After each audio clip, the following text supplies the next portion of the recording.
sommes sur ce stand de Fanuc au fond de Global Industries parce que le stand est très vaste et je suis accompagné de Florence Berthaud. Bonjour Florence. Bonjour. Bonjour. Alors vous êtes directrice générale adjointe en charge du marketing et du développement chez Fanuc.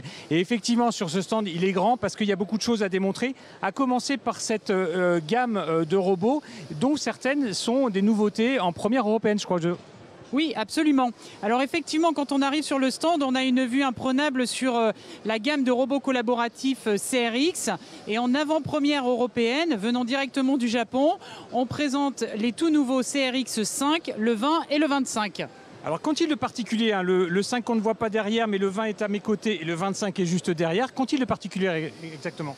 Alors, le numéro qu'il porte en fait indique la charge embarquée, mais surtout ce que la gamme de robots collaboratifs a de particulier, c'est que l'opérateur peut travailler en toute sécurité à côté. Voilà. Et ça, c'est la première chose. La deuxième chose, c'est qu'ils ont été lancés en 2020 et ils arrivent avec une tablette de programmation vraiment facile, qui permet justement pour des débutants de programmer en moins d'une heure, j'ai envie de dire, enfin très peu de temps, à l'aide d'icônes, de programmer ces robots.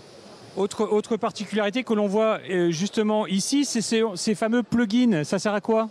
Oui, alors ce sont des mains de préhension. On a ici une gamme un petit peu de tous nos partenaires. On a Piab, Schunk, OnRobot, Schmalz, voilà, qui sont effectivement des partenaires agréés Fanuc. Et donc il est très facile d'intégrer ces accessoires sur les CRX. Et ce qui démontre donc les domaines d'application et les champs d'activité de ces différents robots en fonction de ces différents plugins. Vous avez parlé, Florence, en fait, de l'applicatif métier à travers la nouvelle tablette. Quelque chose qui est présenté en fait derrière nous sur ce stand, c'est le phare. C'est quoi le phare ? Ah oui, effectivement. Alors Fanuc Assisted Reality, on ne le voit pas d'ici. De toute façon, c'est une application. C'est pas très visuel. Mais c'est très intéressant parce que c'est une application qui permet à l'opérateur sur site de dialoguer directement avec les techniciens de maintenance chez nous pour pouvoir résoudre donc ça à travers de la vidéo, de la vision, et ça permet de résoudre beaucoup plus facilement et efficacement d'éventuels problèmes ou quoi que ce soit. C'est vraiment un très beau produit qui mérite d'être découvert, le phare.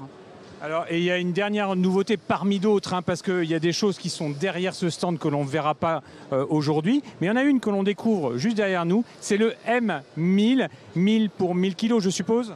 Oui, exactement, vous avez bien compris le système Fanuc. M pour 1000 kg. Il est présenté ici pour la première fois en France. Il embarque un rack de batterie pour des véhicules électriques. Il est destiné à de la manipulation de charges lourdes, hein, comme son nom l'indique. Donc vraiment à de multiples applications. C'était intéressant de l'avoir ici parce que ça permet justement d'imaginer tout un tas d'applications possibles avec. On a un petit temps quand même, Florence. Donc derrière sont présentés en fait différentes applicatifs de production, c'est ça ?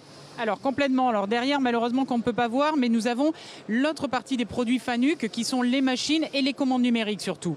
Au niveau des machines, on a une machine à injection plastique, la nouvelle gamme, les nouveaux modèles également, et une machine électro-érosion à fil chargée par un CRX, donc une application très intéressante, et également tout un pôle qui montre toutes les capacités des commandes numériques Fanuc. Là aussi encore de belles choses à découvrir.